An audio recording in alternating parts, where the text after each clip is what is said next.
Hi everyone, and welcome to day 5 of SLC Representation's Lockdown Countdown. My name is Matt McCausland and I'm Account Director at SLC Representation, and today we are joined by Sam Mullen, who is Leisure Director of Quintessentially Travel UK. Hi Sam. Hi there. So Sam, first question for you as part of our Lockdown Countdown. How has your company adapted during 2020? Okay, so interesting one. Obviously, lots of changes for everyone and all companies concerned.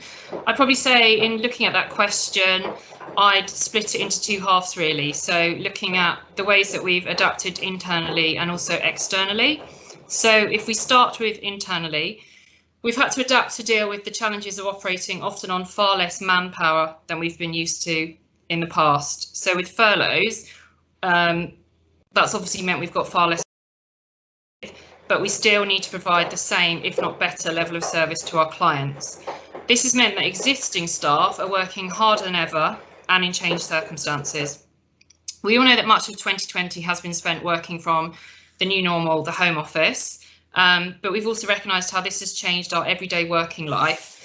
So it's really looking at working ways to keep staff motivated, supported and connected to each other during a time which has also been, let's face it, really unnerving and anxious for many of us. So it's really been kind of paramount to us to adapt to the sort of ever-shifting landscape and make sure that our staff are okay and that we can find ways to connect and support them. So moving on to externally and how we've adapted. We want to provide the same level of high customer service to our clients, which is something that Quintessentially Travel has always prided ourselves on. This has meant in a constantly changing landscape, we focused on always remaining up to date with changing rules on borders, PCR tests, air corridors, so building and extending the existing trust that our clients already have in us. It's about showing them our value, which we believe more than ever with mid-COVID at the moment, but mid-COVID, post-COVID landscape, clients are going to depend on travel agents and travel companies to support them in booking their trips and trusting us with their money. So initially, much work was spent on tirelessly negotiating with suppliers on refunds and cancellations. And as lockdown 1, lockdown 2, as they've eased and areas have opened up, booking a trip means taking a kind of holistic view of all aspects of it. It's about negotiating the best terms for our clients to put their faith in booking the trip and bookings with us. We want to arm them with all the knowledge they need to book.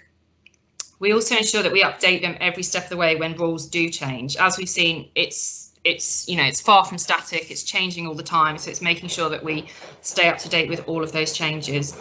More than ever, we see that booking a trip for our clients is a collaborative process with us, where once they've booked more than ever, we need to remain in touch with them to decide on any changes needed in reaction to an ever-shifting landscape.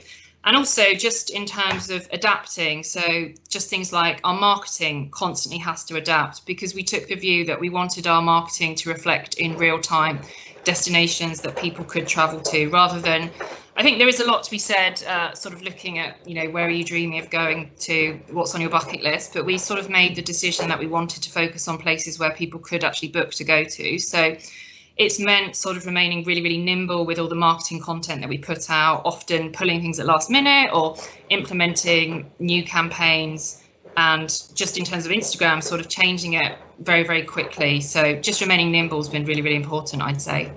Yeah. Okay, great. And then a final question for you, Sam, which is specific to you. You're well known for your holidays in your own life. So my question for you is, if, let's imagine all of this is over, all this hideousness is gone away. Anywhere in the world you could go, where would be your next trip and why? I think the obvious choice for me, it's a trip out of necessity really, is Australia, which ironically I would imagine is probably going to be one of the final places in the world to open its borders. But unfortunately, my mum, dad and brother all live in Australia and have done for, gosh, I think it's 16 or 17 years. Prior to this, very, very lucky in that they usually made the trip to the UK once a year, or I went to Australia. I actually haven't seen them since July 2019. So yeah, I'd love to go to Australia to see my family. Failing that, if there's any part of the world that is possible for Australians to visit or for me to visit at the same time, then we'll go there to meet up, whether it's Singapore, Fiji, Japan. But again, I know that at the moment it looks really, really unlikely. So it's just a matter of waiting and hoping along with the rest of the world for lots of things that we want that can't currently happen. Yeah, I'm putting to one side, trying to find a middle ground to see your family. Where would be your destination that, I don't know, top of your mind? You wake up and it's a rainy, you know, November morning. Where would you want to go next?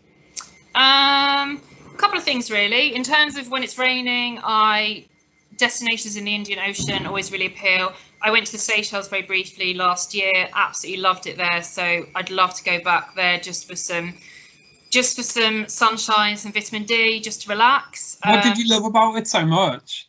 I love the hotel that I was staying in. We stayed in Four Seasons Des Roches, which was absolutely stunning and goes in my top 10 straight away.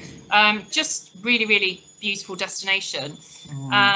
If it wasn't just about sunshine, then some of my favourite holidays have been road trips across America. I really like the Southwest of America, those states, Arizona, Utah, and I absolutely love staying in American ranches. So I'd love to sort of experience the freedom of one of those trips again at some point. I love your that's pretty niche, isn't it? Drive a ranch in America, and I think you had did you have a Thelma and Louise type holiday driving across America in a car? I wouldn't quite categorize It didn't have the ending. It didn't have the ending. Thank you. Categorize it like that, but yeah, I love a road trip around America, definitely. Thank you very much for joining us today, Sam, and we really appreciate your time. Really appreciate your insights, and yeah, thank you very much. Thanks. Thanks everyone. Bye now. Bye bye. Right.